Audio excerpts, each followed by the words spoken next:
Good evening मेरे प्यारे विद्यार्थियों। आप सभी का हमारे YouTube चैनल स्टडी एक्सपर्ट के ऑनलाइन YouTube प्लेटफॉर्म पर स्वागत है।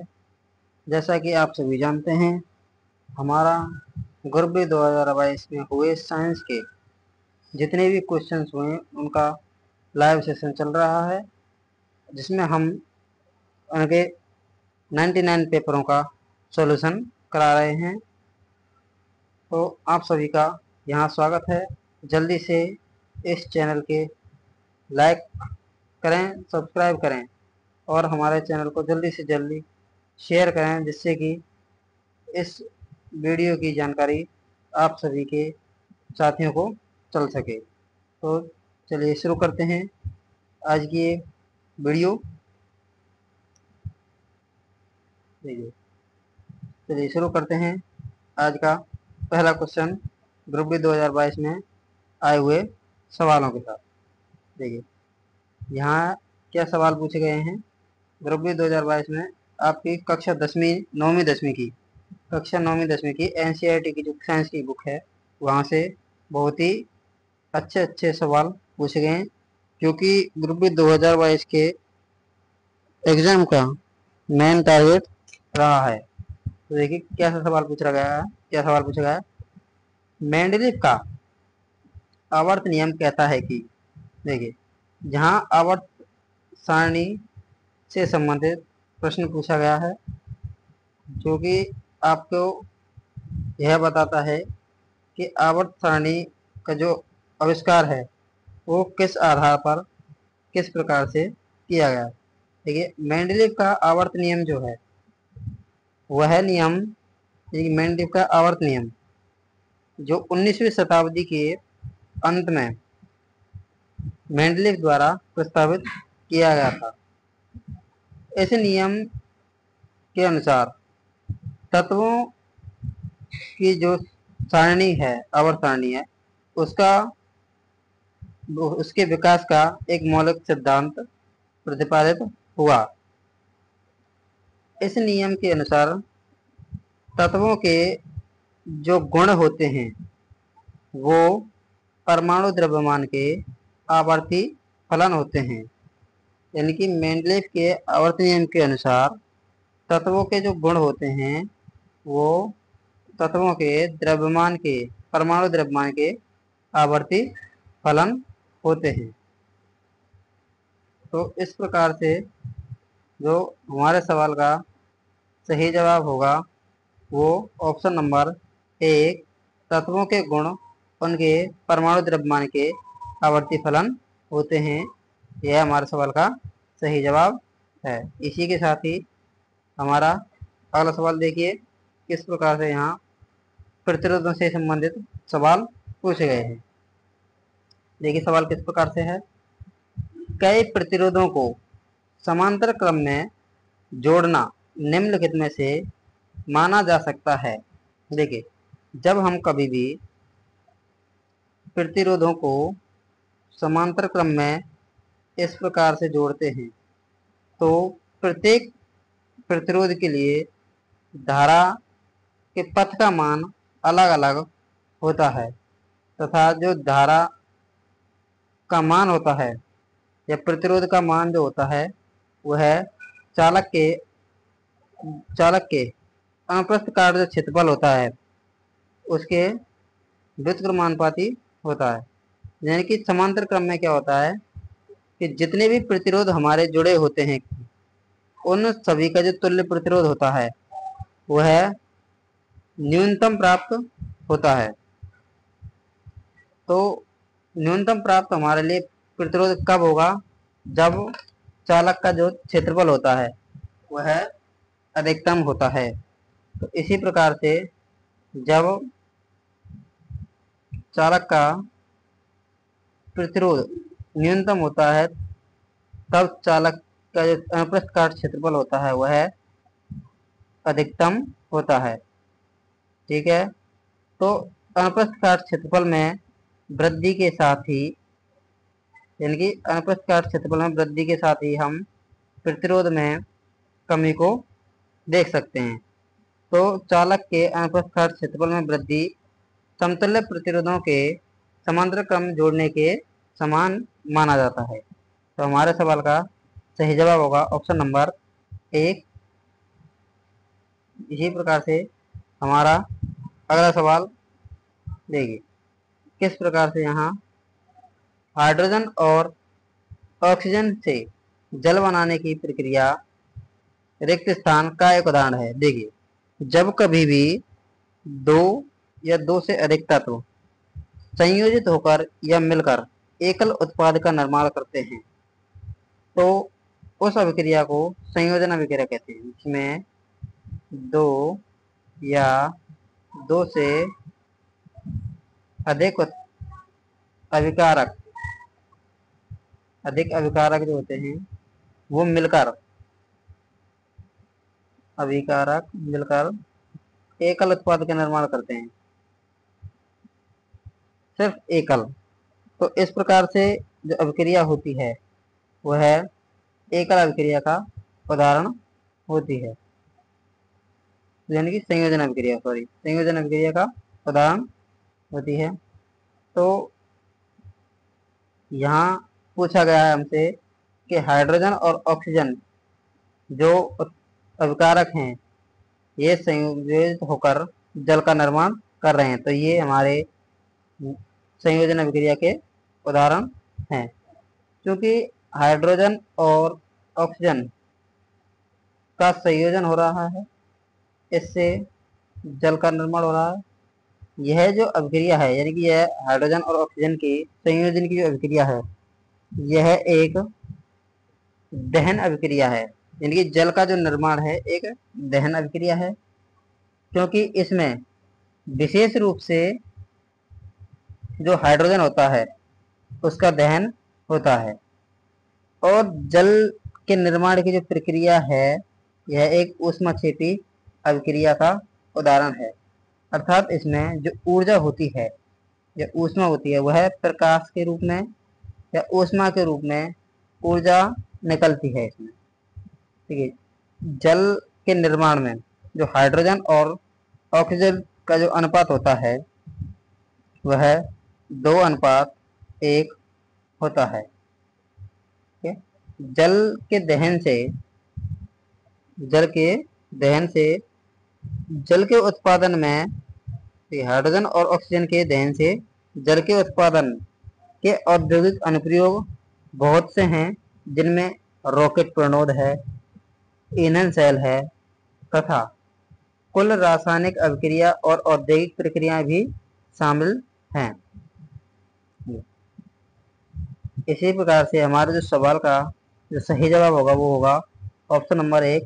ऑक्सीजन और हाइड्रोजन से मिलकर जब जल का निर्माण होता है तो यह ऑक्सीजन संयोजन अभिक्रिया कहलाती है।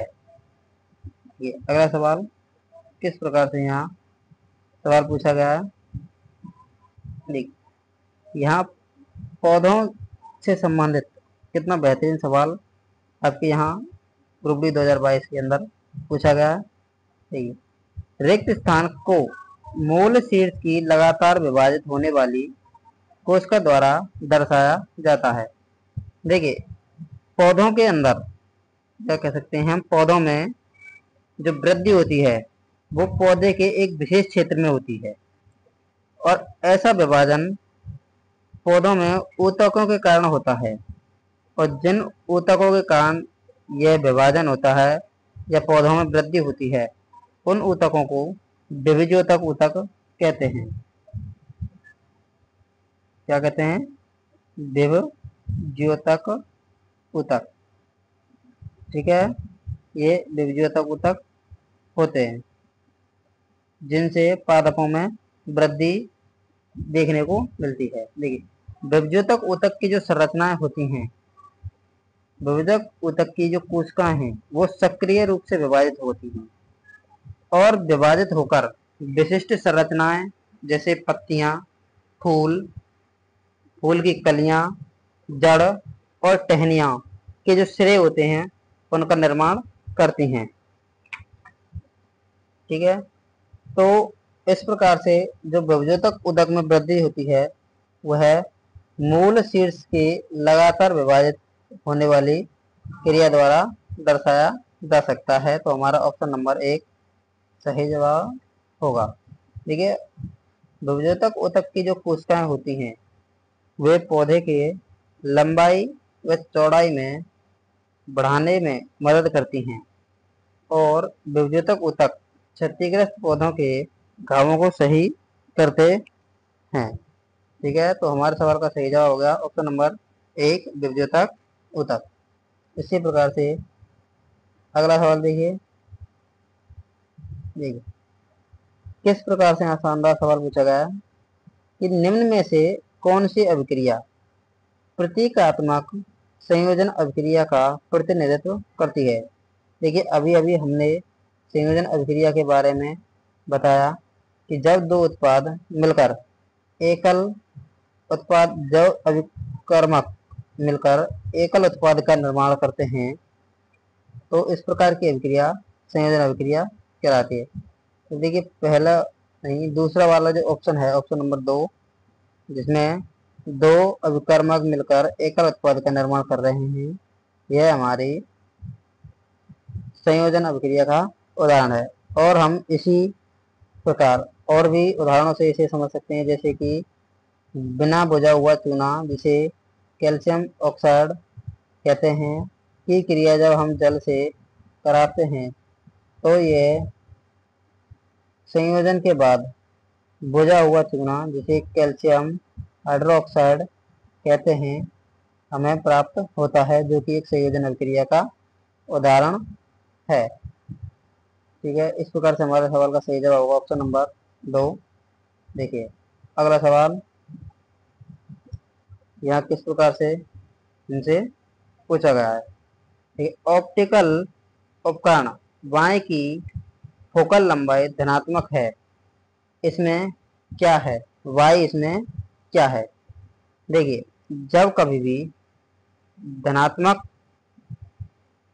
फोकल लंबाई के बारे में पूछा जाए तो धनात्मक जो फोकल लंबाई होती है हमें फोकस बिंदु की स्थिति के बारे में एक विचार देती है। यानी कि धनात्मक फोकल लंबाई का मतलब है कि फोकस बिंदु और वस्तु अलग अलग दिशाओं में हैं और वस्तु दर्पण या लेंस के सामने रखी हुई है, जबकि फोकस बिंदु लेंस या दर्पण के पीछे रखा हुआ है। जब हम कह सकते हैं कि फोकस बिंदु दर्पण या लेंस की विपरीत दिशा में है, यदि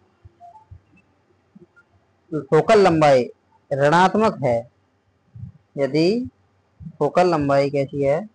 ऋणात्मक है, तो हम यह कह सकते हैं कि फोकस जो बिंदु है और वस्तु दोनों एक ही दिशा में, एक ही ओर दर्पण या लेंस दोनों के आमने सामने स्थित हैं। ठीक है, देखिए, कार्तिक जो चिन्ह परिपाटी होती है उसके अनुसार दर्पण या लेंस के अंदर दाईं ओर ऊपर की दिशा में जो प्रतिबिंब बनता है या जो वस्तु होती है उसके लिए धनात्मक चिन्ह का प्रयोग करते हैं, जबकि जो बाईं ओर होता है और नीचे की ओर होता है या बाईं ओर नीचे की ओर होता है तो उसके लिए हम ऋणात्मक चिन्ह का प्रयोग करते हैं। तो इस प्रकार से हमारे सवाल का जो सही जवाब होगा वो होगा ऑप्शन नंबर 1 अवतल लेंस या अवतल दर्पण। ठीक है, देखिए, इसी के साथ अगला सवाल देखिए किस प्रकार से यहाँ हमसे अगला सवाल पूछा गया है। देखिए, मानव हृदय में शीतलन के दौरान निम्नलिखित में से कौन सी घटना घटित होती है। देखिए, शीतलन क्या होता है? हृदय का जो क्षेत्रफल होता है या आयतन होता है उसमें वृद्धि होती है। शीतलन के दौरान हृदय का जो आयतन होता है उसमें वृद्धि होती है। देखिए, शीतलन के दौरान हृदय की जो मांसपेशियां हैं वो शिथिल हो जाती हैं और कक्षाओं को रक्त से भरने का जो मौका है वो मिल जाता है, क्योंकि रक्त शिथिलन के दौरान निलय में प्रवेश करता है। ठीक है। हृदय के 4 भाग होते हैं, जिन्हें हम दो ऊपर वालों को आलंद, दायां आलंद और दायां बायां आलंद बोलते हैं। इसी प्रकार निचले हिस्सों को हम दायां निलय और बायां निलय बोलते हैं। देखिए, जब संचलन की जो क्रिया होती है तो हृदय आलिंदों से निलय में प्रवेश करता है। ठीक है, तो हमारे सवाल का जो सही जवाब होगा वो ऑप्शन नंबर 3, रक्त आलिंदों से यानी कि निलय में प्रवेश करता है। देखिए, शिथिलन तो है हृदय चक्र का एक महत्वपूर्ण चरण होता है, जो यह सुनिश्चित करता है कि जब संकुचन हो तो संकुचन से पहले हृदय में पर्याप्त रक्त आ जाए या हृदय पर्याप्त रक्त से भर जाए। यह चरण जो होता है यह उचित परिसंचरण बनाए रखने में मदद करता है और यह सुनिश्चित करता है कि जो ऑक्सीजन युक्त रक्त है वो शरीर के सभी भागों या विभिन्न भागों में कुशलता से पहुंच जाए। हृदय की जो क्रिया है, मुख्य क्रिया है, वह 2 चरणों में होती है। हृदय की क्रिया के 2 चरण होते हैं। पहला है सिस्टोल, पहला है सिस्टोल जिसे संकुचन कहते हैं। ठीक है। दूसरा है डायस्टोल जिसे शीतलन कहते हैं। संकुचन के दौरान क्या होता है, जो निलय है हृदय से रक्त को बाहर धकेलता है। जब संकुचन की क्रिया होती है तो हृदय का जो आकार है वह कम होता है और रक्त निलय के माध्यम से शरीर के विभिन्न अंगों में चला जाता है। तो हमारे सवाल का यहाँ जो सही जवाब होगा वह है ऑप्शन नंबर 3, रक्त निलय में प्रवेश करता है शिथिलन के दौरान। देखिए, अगला सवाल किस प्रकार से पूछा गया है। कैल्शियम सल्फेट डाइहाइड्रेट किसका रासायनिक सूत्र है। देखिए, कैल्शियम सल्फेट को हम इस प्रकार से लिख सकते हैं CaSO4.2H2O। इसको हम कैल्शियम सल्फेट डाइहाइड्रेट कहते हैं। यह जो सूत्र है यह जिप्सम का सूत्र है, जो कि हमारा ऑप्शन नंबर 2 है। देखिए, जिप्सम का उपयोग होता है वो कृषि और खाद्यान्न उत्पादन या निर्माण में होता है। अग्निरोधी गुणों के कारण जिप्सम का प्रयोग प्लास्टर, डाइवॉल और अन्य सामग्री निर्माण में करते हैं। देखिए, कृषि में जो जिप्सम होता है उसका प्रयोग मृदा संरचना सुधारने, मृदा संपीड़न को कम करने, जल रिसाव को बढ़ाने और जड़ों में वृद्धि के लिए किया जा सकता है। देखिए, इसके साथ ही जो धावन सोडा होता है जिसे हम Na2CO3 कहते हैं, इसका प्रयोग कपड़े धोने वाले डिटर्जेंट बनाने और सफाई अभिकर्मक के रूप में करते हैं। देखिए, बेकिंग चूर्ण और बेकिंग सोडा का प्रयोग हम किण्वन अभिक्रिया के रूप में करते हैं। किसके रूप में करते हैं, किण्वन अभिकर्मक के रूप में। जबकि प्लास्टर ऑफ पेरिस जो होता है जिसको हम POP भी कहते हैं, इसका प्रयोग हम शीघ्र जमने वाले जिप्सम के रूप में करते हैं।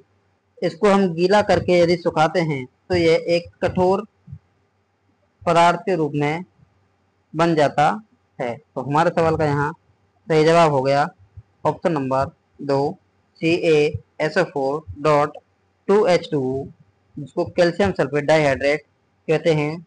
उसका रासायनिक नाम जिप्सम है। देखिए, अगला सवाल, यहाँ मानव उत्सर्जन अंग का चित्र दिया गया है। यह है मानव उत्सर्जन तंत्र। मानव सर्जन तंत्र, ठीक है। तो इसमें जो ये भाग हैं, ये हमारे वृक्क और जो वृक्क के साथ जुड़े अंग हैं उनका है। इसमें ए जो भाग है, जिसे हम वृक्क बोलते हैं, वृक्क को किडनी, गुर्दा, जिगर कहते हैं। और इसका जो कार्य है यह है मूत्र निर्माण करना है। इसका जो कार्य है वह है मूत्र निर्माण करना है। जबकि यहाँ जो बी भाग दिखाया गया है यह मूत्र वाहिनी है। ये क्या है? मूत्र वाहिनी, जिसका कार्य मूत्र निर्माण के पास यानी कि वृक्क से मूत्राशय तक मूत्र को ले जाना है। तो ए जो है उसका जो जवाब होगा वो होगा मूत्र का निर्माण करना, और बी जो है वो है मूत्र को भंडार करने के लिए ले जाने वाली वाहिका। तो ऑप्शन नंबर 2 हमारे सवाल का सही जवाब है। देखिए, मानव उत्सर्जन तंत्र में वृक्क, मूत्रवाहिनी, मूत्राशय और मूत्रवार ये सभी शामिल होते हैं। देखिए, वृक्क का कार्य जो होता है वो रक्त से अपशिष्ट पदार्थों को छानकर मूत्र बनाना होता है। ये मूत्र वाहिनी जो होती हैं वे नलिकाएं हैं जो मूत्र को वृक्क से मूत्राशय तक लेकर जाती हैं, और मूत्राशय में मूत्र को तब तक संग्रहित करता है जब तक मूत्र मार्ग के माध्यम से वह बाहर नहीं निकल जाता। तो यहाँ हमारे सवाल का जो सही जवाब हो गया वो हो गया ऑप्शन नंबर 2। इसी के साथ हमारा अगला सवाल देखिए, लेंस द्वारा निर्मित आवर्धन किसके बराबर है? देखिए, यहाँ लेंस से काफी शानदार शानदार सवाल पूछे गए हैं। देखिए, यहाँ पूछा गया है कि लेंस का जो आवर्धन होता है उसको किसके बराबर दर्शाया जा सकता है। देखिए, लेंस के आवर्धन को हम m से डिनोट करते हैं, जिसका मान v/u होता है। यहाँ b जो है वह प्रतिबिंब दूरी है। यहाँ v जो है वह प्रतिबिंब दूरी है, ठीक है। जबकि u जो है वह बिंब या वस्तु की दूरी है।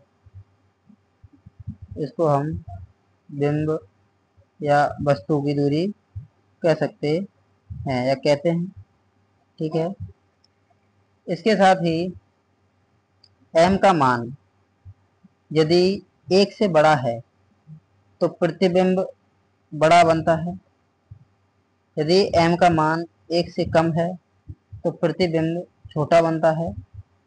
और यदि m बराबर है 1 के तो प्रतिबिंब जो होता है वह वस्तु के बराबर बनता है, ठीक है। तो इसी प्रकार हम m को v/u से दर्शा सकते हैं। तो हमारा सवाल का सही जवाब होगा v/u, जो कि ऑप्शन नंबर 3 है, ठीक है। इसके साथ ही हमारा अगला सवाल देखिए, प्रतिरोधकता से संबंधित सवाल यहाँ आपसे पूछे गए हैं। तो ये सवाल हैं वो किस प्रकार से है, सुनिए कि प्रतिरोधकता रो वाली एक धातु की तार के 4 बराबर भागों में काटा गया है। प्रत्येक भाग की प्रतिरोधकता क्या है?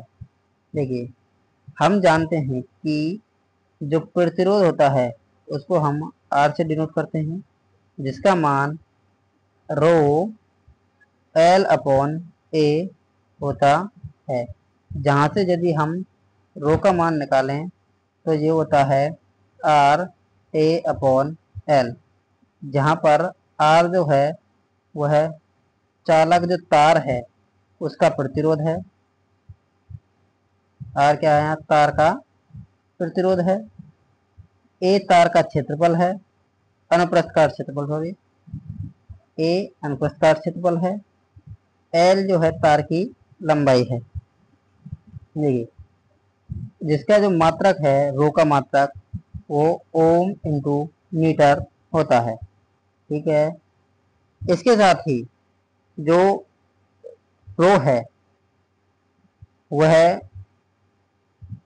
पदार्थ की प्रकृति और ताप पर निर्भर करती है। जो प्रतिरोधकता है, जो तार की प्रतिरोधकता है, वह चालक की प्रकृति और ताप पर निर्भर करती है, ना कि चालक के प्रतिरोध, उसके क्षेत्रफल और उसकी लंबाई पर। तो कितना भी बड़ा तार हो, उसके कितने भी टुकड़े किए जाएं, उसकी प्रतिरोधकता समान ही रहती है, क्योंकि वह उसकी लंबाई, क्षेत्रफल और प्रतिरोध पर निर्भर नहीं करता है। तो हमारे सवाल का सही जवाब होगा ऑप्शन नंबर 1, रो। प्रत्येक टुकड़े की प्रतिरोधकता है वह समान ही रहेगी।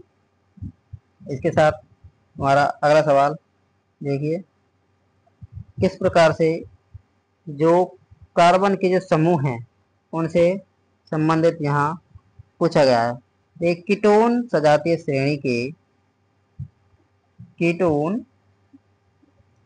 श्रेणी के क्रमशः प्रथम और द्वितीय सदस्य हैं। देखिए, कीटोन जो होता है उसका सामान्य सूत्र जो है, कीटोन का जो सामान्य सूत्र है वो CnH2nO है, जहाँ जो O है वह कार्बन के साथ डबल बंध द्वारा जुड़ी होती है। कीटोन्स का एक व्यापक विलायक के रूप में विभिन्न रासायनिक उत्पादनों के उत्पादन में किया जाता है। कीटोन जो सदस्य है, सजातीय श्रेणी है, उसके प्रथम और द्वितीय सदस्य के रूप में प्रोपेनॉन और ब्यूटेनॉन को जाना जाता है। देखिए, कीटोन जो सजातीय श्रेणी है उसके प्रथम सदस्य के रूप में ब्यूटेनॉन और प्रोपेनॉन को जाना जाता है। हम प्रोपेनॉन को सामान्य विलायक के रूप में प्रयोग करते हैं, जिसका प्रयोग नेल पॉलिश रिमूवर और सफाई अभिकर्मक के रूप में करते हैं। जबकि ब्यूटेनॉन जो होता है उसका प्रयोग प्लास्टिक, कपड़ा और रसायनों के उत्पाद में एक विलायक के रूप में करते हैं। जो प्रोपेनॉन होता है, जिसे हम सामान्य भाषा में एसीटोन के रूप में जानते हैं, और जो ब्यूटेनॉन होता है उसको हम मिथाइल एथिल कीटोन के रूप में जाना जाता है। तो हमारे सवाल का यहाँ सही जवाब होगा ऑप्शन नंबर 4, कीटोन सजातीय श्रेणी के जो प्रथम और द्वितीय सदस्य हैं वो ऑप्शन नंबर 4 ब्यूटेन और प्रोपेनॉन हैं। ब्यूटेनॉन और प्रोपेनॉन। तो इसके साथ ही अगला सवाल कुछ इस प्रकार से देखिए, दो तार ए और बी एक ही पदार्थ से बने हैं, उनकी लंबाई समान है, लेकिन उनके अनुप्रस्थ काट क्षेत्रफल हैं वो अलग अलग हैं। यदि तार ए का प्रतिरोध तार बी के प्रतिरोध का 9 गुना है, तो तार ए की त्रिज्या और तार बी की त्रिज्या का अनुपात बताइए। देखिए, यहाँ हम कह सकते हैं कि प्रतिरोध जो होता है वह L/A होता है, जिसे हम इस प्रकार से लिख सकते हैं कि R का मान A के व्युत्क्रमानुपाती होता है, और A जो होता है वह क्षेत्रफल होता है जो कि आर स्क्वायर पर निर्भर करता है। ठीक है, तो यहाँ दिखाया गया है कि आर ए जो है वह आर बी का जो अनुपात है वह 1:9:1 है। यानी कि यदि बी का मान 1 है तो इसका 9 गुना जो है वो ए का मान है। जब हम इनकी त्रिज्याओं का अनुपात निकालेंगे तो ये एक दूसरे के व्युत्क्रमानुपाती होते हैं। तो जब हम R1/R2 निकालेंगे तो हमारा 1:9 के रूप में निकल कर आएगा, जो कि आर स्क्वायर के रूप में होगा। जब हम इसको हल करेंगे तो हम इसको इस प्रकार से लिख सकते हैं। जब हम इसको हल करेंगे कि R1/R2 का स्क्वायर जब करेंगे तो 1/9, तब इधर से वर्ग घटाएंगे तो इधर R1/R2 का मान जो निकल कर आएगा वो 1:3 निकल कर आएगा, जो कि हमारे सवाल का सही जवाब है। तो देखिए, जिस किसी भी ऑप्शन में 1:3 है वह हमारे सवाल का सही जवाब है। तो देखिए, ऑप्शन नंबर 3 हमारे सवाल का सही जवाब है। इसके साथ ही आर जो है वो चालक तार की लंबाई और अनुप्रस्थ तार क्षेत्रफल पर निर्भर करता है, जिसका मात्रक ओम होता है। ठीक है, इसके साथ ही अगला सवाल देखिए, किस प्रकार से यहाँ चुंबक से संबंधित सवाल आपसे पूछे गए हैं। किस प्रकार से सवाल है कि एक चुंबक को जब कुंडली के पास लाया जाता है तो प्रेरित धारा उत्पन्न होती है। प्रेरित धारा के परिमाण को बढ़ाने के लिए निम्न में से किस विधि का प्रयोग किया जाता है। देखिए, यह कोई कुंडली है इस प्रकार से,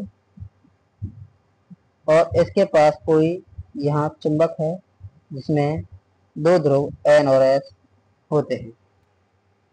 जब हम कभी कुंडली को स्थिर रखकर चुंबक को गति कराते हैं या चुंबक को स्थिर रखकर कुंडली में गति कराते हैं या दोनों को एक साथ गति कराते हैं तो इसमें प्रेरित धारा उत्पन्न होती है, जो कि फैराडे के विद्युत चुंबकीय नियम, प्रेरण का नियम है, उसके अनुसार होती है। तो फैराडे का विद्युत चुंबकीय प्रेरण का नियम है, उसके अनुसार जब किसी कुंडली में प्रेरित विद्युत वाहक बल EMF उत्पन्न होता है तो उसका परिमाण जो होता है वह कुंडली में प्रभावित होने वाली धारा या होने वाले विद्युत चुंबकीय प्रवाह में जो परिवर्तन की दर है उसको समानुपाती होता है। इसको हम इस प्रकार से व्यक्त कर सकते हैं, E बराबर E प्रोपोर्शनल टू -n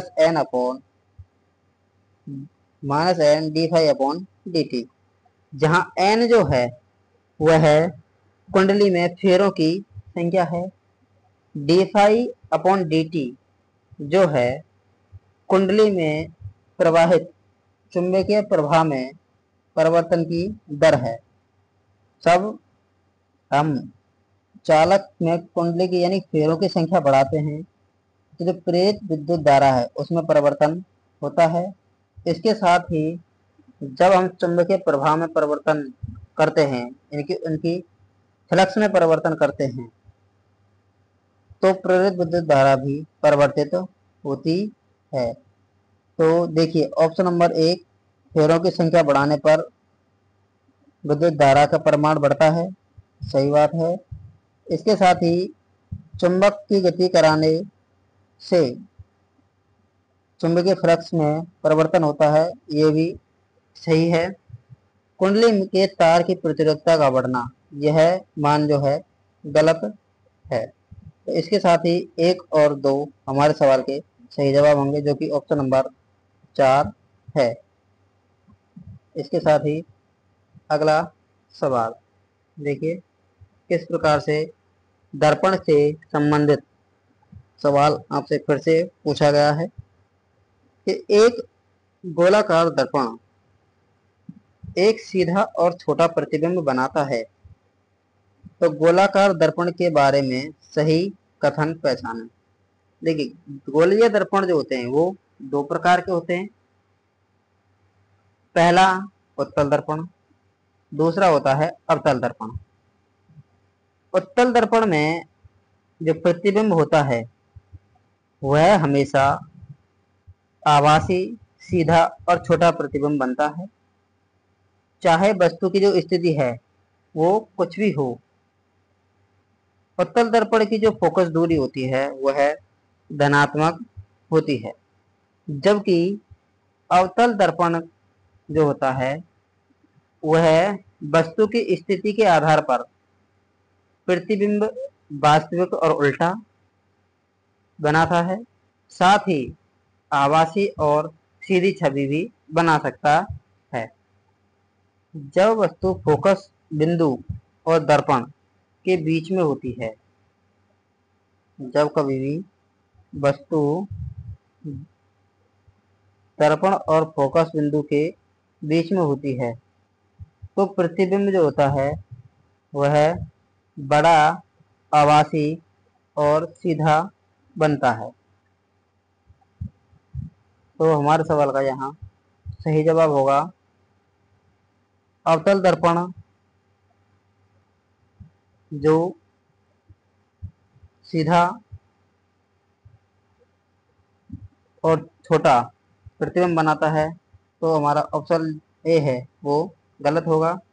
इसके साथ ही बी देखिए, दर्पण आभासी प्रतिबिंब बनाता है। देखिए, प्रतिबिंब सीधा है और छोटा है। सीधा और छोटा जो प्रतिबिंब है वह हमेशा उत्तल दर्पण बनाता है। इसके साथ ही उत्तल दर्पण की जो फोकस दूरी होती है वह धनात्मक होती है। तो ऑप्शन नंबर बी और सी सही है। तो ऑप्शन नंबर 2 बी और सी, इनकी 4 नंबर वाला ऑप्शन हमारा सवाल का सही जवाब होगा। इसके साथ ही अगला सवाल देखिए। देखिए, यहाँ फिर से एक कुंडली से संबंधित सवाल है। यानी 6 मोड़ों वाली धारा प्रवाहित करने वाली एक वृत्ताकार कुंडली के कारण उत्पन्न चुंबकीय क्षेत्र समान धारा प्रवाहित करने वाले एक वृत्ताकार लूप के कारण उत्पन्न क्षेत्र का कितना गुना होगा। देखिए, एक इस प्रकार की कुंडली है जो एक वृत्ताकार है, ठीक उसी प्रकार एक और 6 मोड़ों वाली कुंडली है। देखिए, इसमें भी वृत्ताकार कुंडलियां बनी हुई हैं। देखिए, जो विद्युत क्षेत्र है वह ई जो होता है, विद्युत क्षेत्र ईएमएफ जो होता है वह एन के सीधे समानुपाती होता है। अर्थात एन की संख्या बढ़ने पर विद्युत क्षेत्र का मान बढ़ता है, और एन जो है वो फेरों की संख्या है। तो जितने यहाँ फेरे लगे होंगे, यानी कि जितने यहाँ टर्न्स होंगे, जितने घुमाव होंगे, उतने ही गुना चुंबकीय क्षेत्र का प्रभाव होगा। तो यहाँ पर देखिए 6 मोड़ दिखे गए हैं, तो हमारा जो चुंबकीय क्षेत्र का प्रभाव होगा वह भी 6 गुना ही होगा, जो कि हमारे सवाल का सही जवाब है ऑप्शन नंबर 4। इसके साथ ही अगला सवाल देखिए किस प्रकार से दिया गया है। मौखिक गर्भ निरोधक गोलियां रिक्त स्थान को रोककर काम करती हैं। देखिए, मौखिक गर्भ निरोधक गोलियां क्या होती हैं? ऐसी गोलियां जो अंडोत्सर्ग और निषेचन को रोककर काम करती हैं। इसमें इन गोलियों में हार्मोन्स होते हैं जो गर्भावस्था को रोकने के लिए शरीर के प्राकृतिक चक्र हार्मोन को बाधित करते हैं। अंडोत्सर्ग को रोककर ये गोलियां हैं, ये यह सुनिश्चित करती हैं कि निषेचन के लिए कोई अंडा बाहर ना निकले। ये गोलियां जो होती हैं, गर्म निरोधक गोलियां होती हैं, वो ग्रीवा का जो श्लेष्मा होता है उसको गाढ़ा कर देती हैं, जिससे शुक्राणुओं को आगे बढ़ने में परेशानी होती है और किसी भी अंडे तक पहुंचने के लिए उनका जो रास्ता है वो कठिन हो जाता है। ठीक है, मौखिक गर्मनिरोधक जो गोलियां होती हैं वो अंडोत्सर्ग और निषेचन की क्रिया को रोककर कार्य करती हैं। तो हमारे सवाल का जो सही जवाब होगा वो ऑप्शन नंबर 3 होगा। इसके साथ ही मौखिक गर्मनिरोधक गोलियां यदि सही तरीके से ली जाती हैं तो जन्म जो नियंत्रण है उसका सबसे प्रभावी तरीकों में से एक हो सकती है। इसके साथ ही गर्भावस्था को रोकने के अलावा जो गोलियां हैं वो मासिक धर्म चक्र को प्रभावित या विनियमित कर सकती हैं और मासिक धर्म में ऐंठन को कम कर सकती हैं। ठीक है, इसके साथ ही अगला सवाल देखिए, गलत कथन को पहचानें। देखिए, गलत कथन को पहचानने से पहले हमें सही कथनों के बारे में पता होना जरूरी है। यदि हमें सही कथनों के बारे में पता होगा तो गलत कथन स्वतः ही निकल कर आ जाएगा। देखिए, पहला जो ऑप्शन है, देखिए क्या लिखा गया है ऑप्शन में, हाइड्रोट्रोपिज्म नम क्षेत्रों में बढ़ने की प्रवृत्ति है, अर्थात जड़ों का उच्च आर्द्रता की ओर बढ़ना है। देखिए, हाइड्रोट्रोपिज्म होता है वो पौधों की नमी की ओर बढ़ने की प्रवृत्ति है। ये हाइड्रोट्रोपिज्म जो होता है वो पौधों में जिधर नमी होती है उधर पौधों का विकास होता है और ये उसी प्रकृति को बताते हैं, जो कि आमतौर पर उच्च आर्द्रता वाले क्षेत्रों की ओर जड़ों की गति को देखा जा सकता है। तो ऑप्शन नंबर 1 सही है। सूरजमुखी एक प्रकाशीय पौधा है। देखिए, सूरजमुखी का जो पौधा है वो फोटोट्रोफिक व्यवहार पर कार्य करता है या फोटोट्रोपिक व्यवहार के लिए ही जाना जाता है, जो कि प्रकाश की ओर बढ़ने में मदद करता है। तो ऑप्शन नंबर 2 भी सही है।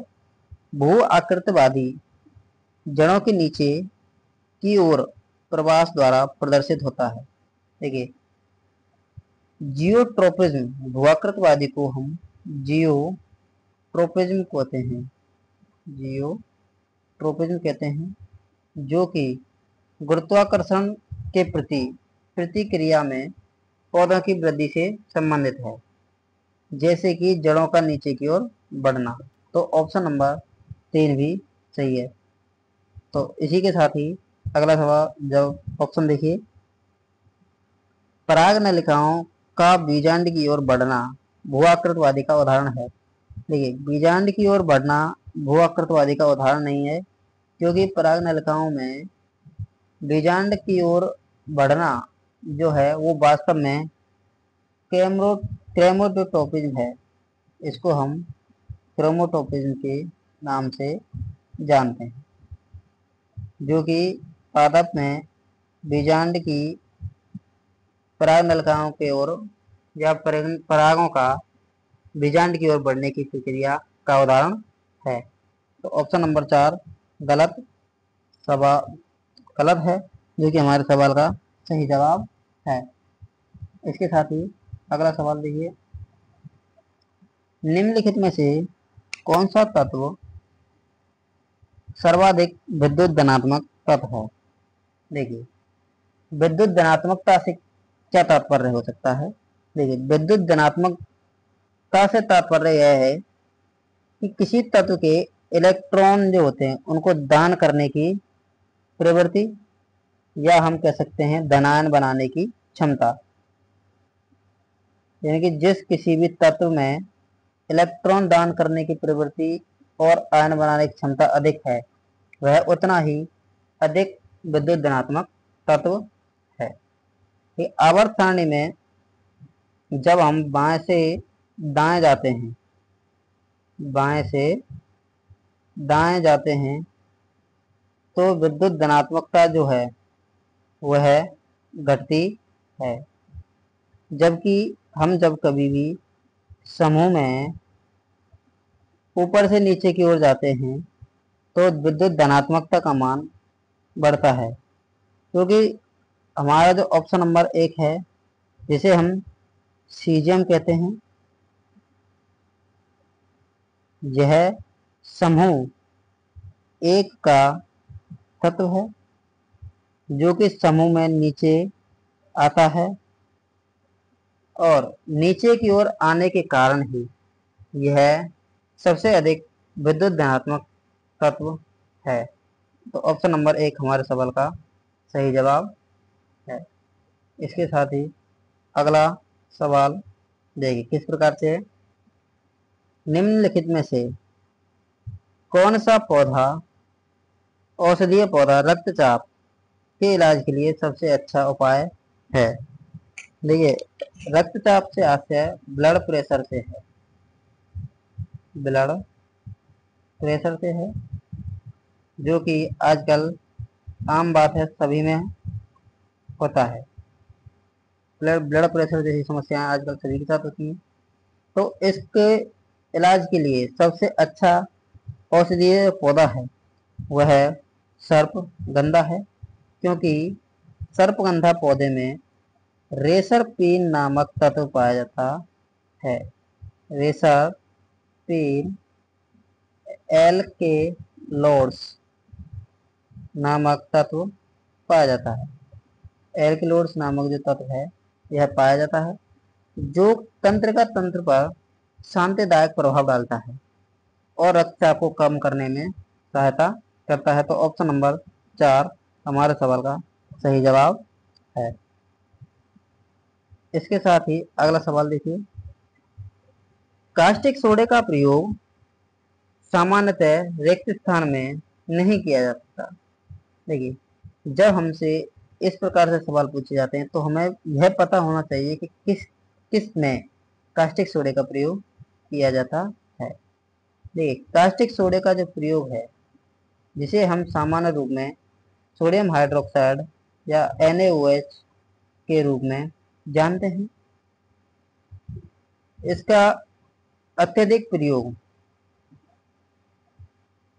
धात्विक आधार और क्षार लवण होने के कारण इसका प्रयोग साबुन बनाने, रेयन, कागज उत्पादन, विस्फोटक सामग्री, रंग और पेट्रोलियम उत्पादों के निर्माण के सहित विभिन्न अनुप्रयोगों में करते हैं।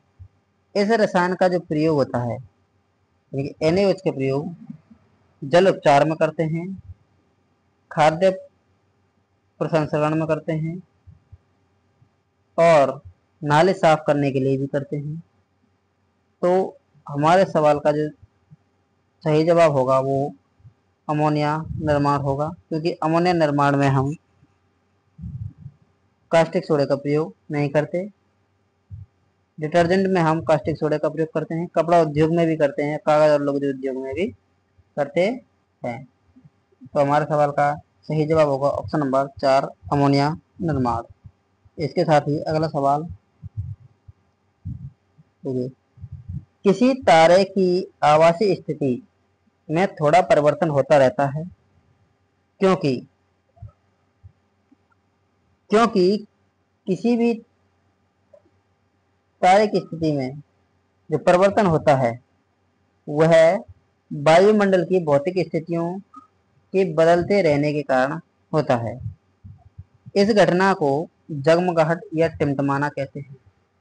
देखिए, जब कभी भी तारे का जो प्रकाश है वो पृथ्वी के वायुमंडल में आता है, तो वायुमंडल की जो विभिन्न परतें हैं उनसे गुजरने के कारण उनके तापमान और गर्त में अलग अलग अंतर होता है, जिससे वह कई बार अपवर्तित होता है।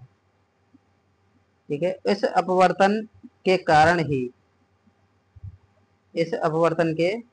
कारण ही हमें प्रकाश की जो स्थिति, तारे की स्थिति है, वह हमें बार बार बदलती हुई दिखाई देती है। तो हमारे सवाल का सही जवाब होगा ऑप्शन नंबर 4 वायुमंडल की भौतिक स्थितियां बदलती रहने के कारण किसी भी तारे की आवासीय स्थिति में थोड़ा परिवर्तन होता रहता है। इसके साथ ही अगला सवाल देखिए, निम्न में से किस समुच्चय के सभी यौगिक एक ही सजातीय श्रेणी से संबंधित हैं? देखिए, सजातीय श्रेणी क्या है? सजातीय श्रेणी एक कार्बन यौगिकों का समूह है, यानी कि कार्बनों का समूह है। इसमें जो सामान्य सूत्र होता है, यानी कार्बन श्रेणी के सजातीय समूह का जो सामान्य सूत्र होता है वह रासायनिक गुणधर्म समान होते हैं। इनके सामान्य सूत्र समान रहते हैं सभी के सजातीय श्रेणी के, और सामान्य गुणधर्म भी समान होते हैं तथा भौतिक गुणों में भी क्रमिकता प्रदर्शित होती है। जैसे एल्केन समूह है, एल्केन समूह है जिसका सामान्य सूत्र CnH2n+2 है, ठीक है। जहां n जो है, n वो कार्बन की संख्या है, कार्बन नंबर ऑफ कार्बन, ठीक है। इसमें क्या होता है, जब इसके अगले वाला तत्व जो होता है वह पिछले वाले तत्व से CH2 इकाई आगे जुड़ा होता है। इसी प्रकार जब हम C3 यानी कि n का मान जब 3 लेते हैं तो H का मान जो होता है वो 8 होता है। तो इसके साथ ही जब हम n की संख्या बढ़ाते हैं तो H उससे 2 गुने से 2 अधिक होता है। तो option number A C3H8 C4H10 C5H12 हमारे सवाल का सही जवाब होगा, क्योंकि ये सभी एक ही सजातीय श्रेणी अर्थात एल्केन के समूह से संबंधित है। इसके साथ ही अगला सवाल देखिए, एक गुणसूत्रों की संख्या 2n बराबर 18 है या 18 वाले यौगिक लैंगिक प्रजनन करने वाले जीव में कितने ऑटोसोम्स होते हैं? देखिए, हम क्या जानते हैं कि 2n बराबर 18 जो है ये टोटल नंबर ऑफ गुणसूत्र हैं, यानी कि ये कुल गुणसूत्र हैं। यहाँ ये कुल गुणसूत्र देखिए, हमारे अंदर जिस प्रकार से 23 जोड़ी गुणसूत्र होते हैं, जैसे कि मानव के अंदर 23 जोड़ी गुणसूत्र होते हैं, उसमें से जो 22 जोड़ी होते हैं वो लैंगिक गुणसूत्र होते हैं, और नहीं, इसमें जो 2 गुणसूत्र हैं, 22 गुणसूत्र हैं जिन्हें हम कायिक गुणसूत्र कहते हैं। कायिक गुणसूत्र क्यों कहते हैं? क्योंकि ये स्त्री और पुरुष दोनों में समान होते हैं। ये स्त्री और पुरुष दोनों में समान होते हैं और ये लैंगिक विभाजन या लैंगिक प्रजनन में विविधता को प्रदर्शित नहीं करते हैं। तो एक जोड़ी अर्थात एक जोड़ी या कह सकते हैं 2 गुणसूत्र हमारे लैंगिक प्रजनन की विविधता प्रदर्शित करते हैं। ठीक उसी प्रकार इस 18 गुणसूत्रों में 16 जो गुणसूत्र हैं, इन गुणसूत्रों में 16 गुणसूत्र ऑटोसोम्स यानी कि कायिक